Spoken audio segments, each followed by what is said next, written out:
তুমি কি কিছু খাবে? হ্যাঁ চলো। আরে এই ছেলেটা কত কিউট আর সুইট। এই নাও জলদি করে কিছু অর্ডার করো, আমাদেরকে 2টি কফি দিন।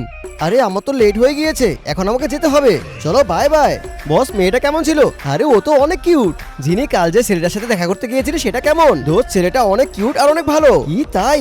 আর তখনই ও আমাকে মেসেজ করলো, তোমার সাথে আবার দেখা করতে চাই। ও আমার সাথে আবার দেখা করতে চায়, জলদি করে যা। আচ্ছা ঠিক আছে বস, আমি আপনার জন্য গাড়ি রেডি করেছি। ঠিক আছে, তুমি কোথায় আছো? আমি তোমার জন্য গাড়ি পাঠাচ্ছি।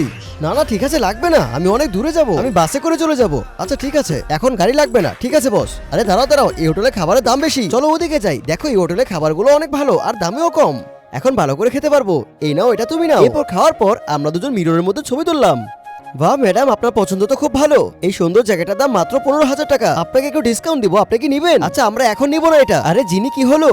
সামার, ওই ড্রেসটার দাম অনেক বেশি আর আমার কাছে মাত্র 500 টাকা রয়েছে, তাহলে আমি ওটা কি করে কিনবো? আরে জিনি তুমি চিন্তা করছো কেন? আমি তোমার সাথে আছি তো, আমি তোমাকে ওই ড্রেসটা কিনে দিব। আচ্ছা ঠিক আছে চলো। আরে দোস্ত, তুই আসলে অনেক পাল্টে গিয়েছিস। তুই তো বলেছিলি আজকে ওর সাথে আমাদেরকে দেখা করাবি, আর তখনই সামার আমার জন্য গিফট নিয়ে আসলো। জিনি এটা তোমার জন্য, আর তোমার জন্য আমি ড্রেসও নিয়ে এসেছি, তোমার যেটা ইচ্ছে পড়তে পারো। আরে এতগুলো ড্রেস দিয়ে আমি কি করবো?